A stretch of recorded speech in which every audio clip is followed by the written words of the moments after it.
Hello every one. இப்போ எல்லோரும் வந்து லைஃப்பில் ஜெயிக்கணும் அப்படின்னு ஒரு விஷயம் தேடி தான் நம்ம ஒன்று பண்ணிக்கிட்டு இருக்கோம், ஒவ்வொரு விஷயம் தேடிக்கிட்டு இருக்கோம். ஆக்சுவலி என்னென்னா, இப்போ ஃபாரின்னு நிறைய பேர் போகிறாங்க, ஃபாரினுக்கு ட்ரை பண்ணுறாங்க. ஸோ ஒரு 25 ஒரு 30 வருஷத்துக்கு முன்னாடி அப்படின்னா கல்ஃபு கண்ட்ரியாக இருக்கட்டும், யூகே கண்ட்ரியாக இருக்கட்டும், ஸோ வேலை செய்கிறதுக்கு ஆள் கிடைக்க மாட்டாங்க. இன்னொன்று வந்து சொந்த நாட்டிலேருந்து வெளியே அதிகம் போக மாட்டாங்க. ஒரு 30 வருஷத்துக்கு முன்னாடி ஃபாரினர்ஸ்லாம் என்ன பண்ணாங்கன்னா, அவங்களுடைய தேவைக்கு வெளிநாட்டில் உள்ள ஆளுங்களாம் கூப்பிட்டு போவாங்க. எல்லா வேலைக்கும், கன்ஸ்ட்ரக்ஷன் ஒர்க்குனா இருக்கட்டும், ஆஃபீஸ் ஒர்க்காக இருக்கட்டும், எல்லா ஒர்க்குமே வந்து அழைச்சிட்டு போகும்போது ஒரு ரூபா கூட கேஷ் தரமாட்டாங்க. எல்லாமே விசாவில் வந்து அவங்களுக்கு ஜாப் ரெடி பண்ணி கொடுக்குறது வந்து ஃபுட்டில் வந்து அக்கோமடேஷன் எல்லாமே ரெடி பண்ணி கொடுப்பாங்க. அந்த காலகட்டத்தில் ஒரு 27 வருஷத்துக்கு முன்னாடி அதுலேருந்து என்னென்னா, அவங்களுடைய தேவைக்கு வந்து வேலைக்கு அழைச்சிட்டு போகிறாங்க. இப்போ ஏன் சொல்ல வரேன்னா, இப்போ சாதா ஒரு வெளிநாட்டுக்கு போனாலே, ஒரு கல்ஃப் கண்ட்ரியோ இல்லை ஒரு சிங்கப்பூரோ போனாலே, ஒரு யூகே கண்ட்ரிக்கு கூட போனால் கூடாலே ஏதாச்சும் ஒரு 7 லட்ச ரூபா பே பண்ணு, 8 லட்ச ரூபா பே பண்ணு, அப்படி தான் சொல்கிறாங்க. கேட்டால் ப்ரொசீஜர் சொல்கிறாங்க, அது என்னென்னு தெரியல. ஸோ அந்த நாடு டேக்ஸு, ஸோ அது உள்ள விசா ப்ராசஸிங் எல்லாமே இருக்குது. ஆனால் ஒரு நாட்டுக்கு ஒரு 7 லட்ச ரூபா 8 லட்ச ரூபா கட்டுறதுக்கு என்ன அவசியம் இருக்குன்னு தெரியல. அந்த 7 லட்ச ரூபா 8 லட்ச ரூபா இருந்துச்சுன்னா கூட அது நம்ம இங்கே ஏதோ ஒரு கடையோ, ஒரு சின்ன ஒரு பொட்டி கடையோ, ஒரு துணி கடையோ ஏதாவது ஒன்று போட்டுடலாம் வச்சுக்கலாம். அதுக்கு வழி இல்லாமல் தான் நிறைய பேர் வந்து எதாவது ஃப்ரீ விசா கிடைக்குமா, இல்லை வெளியே போகலாமா அப்படின்னு சொல்லிட்டு யோசிப்பாங்க. அந்த காசு இல்லாத தான் வெளிநாட்டு போய் சம்பாரித்தாலும் கூட நமக்கு ஏதாவது நம்ம அன்றாட வாழ்க்கையை வந்து நம்ம குடும்பத்தை நடத்த முடியும்னு சொல்லிட்டு இங்கேருந்து சொந்த நாட்டிலேருந்து வெளிநாட்டுக்கு கிளம்புறாங்க. ஸோ இங்கே என்ன சொல்ல வரேன்னா, ஒரு ஏஜெண்டாக இருக்கட்டும், ஸோ யாருனாலும் இருக்கட்டும், எல்லாத்துக்கும் ஒரு ஹியூமனிட்டி இருக்கும். ஸோ வந்து அவன் வெளிநாட்டு ஒரு 6 லட்ச ரூபா 7 லட்ச ரூபா கட்டிட்டு போகிறான்னா, அவன் வெளிநாட்டில் அவன் சம்பாதிக்க தான் போகிறான், நல்லா இருக்க போகிறான்னா, எடுத்தோன்னா அவன் நல்லா இருக்க மாட்டான். எப்படியாவது யாருக்கிட்ட காசை வாங்கி கடனுக்கு 1 ரூபா 2 ரூபா 5 10 ரூபா வட்டி வரையும் தராங்க. ஸோ அதை வாங்கி அந்த காசை கட்டி அவன் போய் சம்பாரித்து அந்த கடை அடைக்கிறதுக்கு ஏதாச்சும் ஒரு 2 வருஷம் ஒரு 1.5 வருஷம் ஆயிரும். இப்போது அந்த காசு அடைக்கிறதுக்கு சிங்கப்பூராக இருக்கட்டும், துபாயாக இருக்கட்டும், அரேபிய கண்ட்ரி இல்லை யூகே எந்த நாடாக இருக்கட்டும்.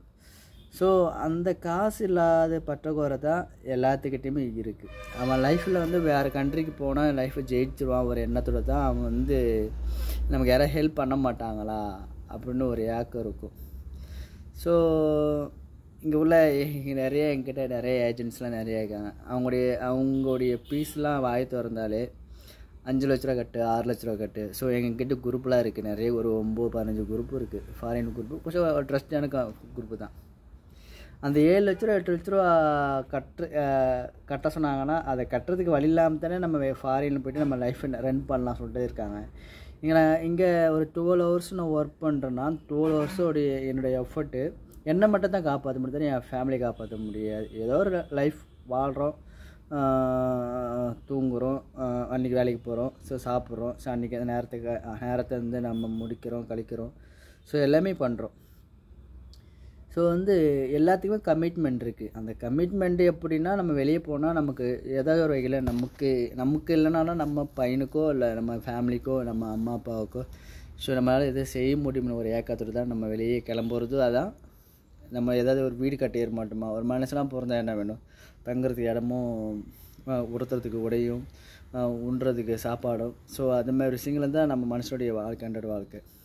ஸோ அதை தாண்டி போனால் நம்ம நாளைக்கு நம்முடைய சந்ததியினர் வரும்போது அவங்க நம்ம எதாவது செஞ்சு கொடுக்கணும்னு சொல்லிட்டு தான் நம்ம ஒவ்வொரு விஷயம் ஒன்று ஃபாலோ பண்ணிகிட்ருக்கோம். இந்த வீடியோ முடிஞ்ச வரை ரிக்வெஸ்ட் பண்ணுறது அந்த ஏஜெண்டாக இருக்கட்டும், இடைத்தரகர்களாக இருக்கட்டும், இல்லை ஏஜென்சி ட்ரஸ்ட் உள்ள இதெல்லாம் இருக்கும், இன்ஸ்டியூட்டில் இருக்கும். ஸோ அவங்களுக்கு இதான் நான் சொல்லுவேன், முடிஞ்ச வரையும் ஃபீஸ்லாம் கம்மி பண்ணி கூட அவனை ஏற்றி விடலாம். ஆனால் எனக்கு புரியுது, அவன் அங்கே போனால் நல்லா இருப்பான்னு புரியுது. ஸோ ஒன் டைம் நீங்கள் ஏற்றி விட்டிங்கன்னா உங்களுக்கு அதில் வருமானம் தான். பட் அந்த 7 லட்ச ரூபா 5 லட்சத்துக்கு வழி இல்லாமல் தானே நம்ம ஃபாரின் போகிறதுக்கு காரணமே.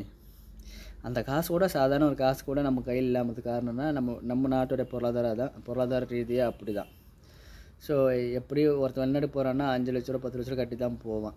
ஸோ வந்து முடிஞ்ச வரையும் ஒரு ட்ரஸ்ட்டாக கூட நம்பிக்கையோடு எடுத்து பண்ணி கொடுங்க. ஸோ ஒரு லோவான பீஸாக இருக்கட்டும். ஸோ ஏன்னா லைஃப்பில் நிறைய செஞ்சு அந்த ஏக்கத்தோடு நானும் வெளிநாட்டுக்கு போன ஏக்கத்தோடு தான் நான் ஒரு 7-8 வருஷமாக 10 வருஷம் 7-8 வருஷமாக ட்ரை பண்ணுறேன். ஸோ எல்லாமே வந்து வாய் திறந்தில் 8 லட்ச ரூபா 7 லட்ச ரூபா அப்படின்னு சொல்லும்போது சங்கடமாக தான் இருக்குது.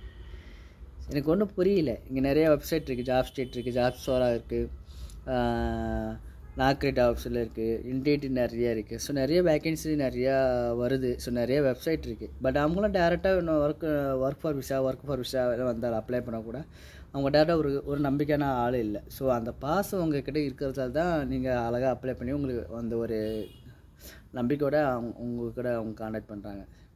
ஒரு எப்படி பார்த்தாலும் 5 லட்ச ரூபா 6 லட்ச ரூபா இருந்தால் கூட 5 லட்ச ரூபா 6 லட்ச ரூபா இருந்தால் கூட பிரச்சனை கிடையாது. 5-6 லட்ச ரூபா இருந்தால் கூட இங்கே நம்ம சொந்த ஊரில் நம்ம ஒரு காய்கறி கடையோ ஒரு பொட்டி கடையோ போட்டுடலாம்.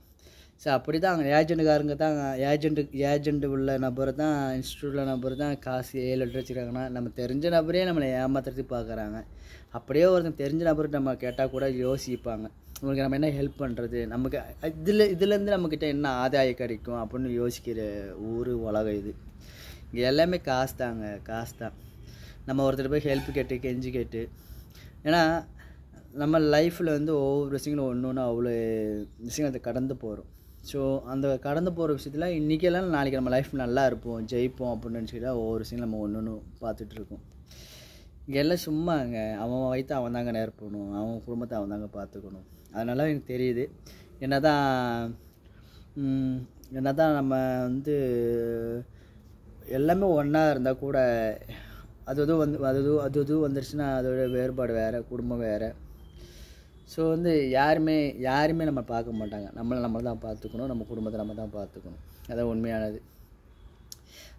நம்ம அம்மா அப்பா எவ்வளோ கஷ்டப்பட்டுருப்பாங்க நம்மளை பார்க்குறதுக்கு போகிறதுக்கு. அதுமாதிரி தான் நம்ம பிள்ளைங்களும் அவங்களோட சுச்சுவேஷன் வரப்போ அவங்களுக்கு தெரியும். ஸோ இங்கே யாருமே கொத்த சொல்கிறதுக்கு வழி இல்லை. ஸோ யாருமே பண்ண மாட்டாங்க. உங்களுக்கு யாருக்காவது வேலை, இங்கே லோக்கலில் யாருக்காவது வேலை, இந்தியாவில் வேலை வேணால் என்கிட்ட சொல்லுங்கள், நான் ரெடி பண்ணி தரேன். என்னால் முடிஞ்ச ஹெல்ப்பு. உங்களுக்கு நிறைய வெப்சைட் இருக்குது, உங்களை நான் கைட் பண்ணுறது நான் ரெடியாக இருக்கேன். என் நம்பருக்கு கீழே நான் நோட் பண்ணி விட்றேன். முடிஞ்சால் எனக்கு கான்டாக்ட் பண்ணுங்கள். நிறையா ஜாப் நான் வேணால் வாங்கி தரேன் இந்தியா பொறுத்த வரையும். ஸோ முடிஞ்ச வரை ஏஜென்ட்டு பிரதர்ஸ் எல்லாம் ரிக்வெஸ்ட் பண்ணுறது, அந்த காசு வழி இல்லாமல் தான் யாருமே வந்து வெளியே போனால் ஆசைப்பட்டால் கூட அந்த காசு கிடையாது. ஒருத்தன்ட்ட கடை வாங்கினா கூட 10 லட்ச ரூபா 7 லட்ச ரூபா வட்டிக்கு 100க்கு 10 ரூபா அப்படி தான் வட்டிக்கு வாங்கிட்டு இருக்காங்க. உலகமே அப்படி தான் வாங்கிட்டு இருக்கு. ஸோ யாராவது உங்களுக்கு ஹெல்ப், நீங்கள் ஃபாரினில் இருக்கீங்களா, உங்களுக்கு தெரிஞ்ச யாராவது ஃபாரின் இருக்காங்கன்னா ஹெல்ப் கேட்குறாங்கன்னா அவங்க செஞ்சு கொடுங்க. ஆனால் யோசிக்கிறாங்க, இதுலேருந்து இவங்ககிட்ட என்ன ஆதாயம் கிடைக்குன்னு யோசிக்கிறாங்க நிறைய பேர். அந்த மாதிரி உலகம் அது. ஸோ யார் நம்புறது, யார் இது பண்ணுறது தெரியல. ஆனால் நம்ம வாழணும்னா நம்ம தான் ஏஞ்சி நிற்கணும். லைஃப் மாறும், கண்டிப்பாக ஒரு லைஃப் மாறும். ஸோ நல்ல ஒரு இடத்துல இருந்தால் கூட இருக்கும். உங்களுக்கு யாருக்காவது ஜாப் வேக்கன்சி வேணுன்னா இந்தியாவில் நாங்கள் சொல்லி நான் ரெடி பண்ணி தரேன். நீங்கள் எந்த ஸ்டேட்டானால் கூட பிரச்சனை இல்லை, நான் ரெடி பண்ணி கொடுக்குறது நான் ரெடி. Thank you all.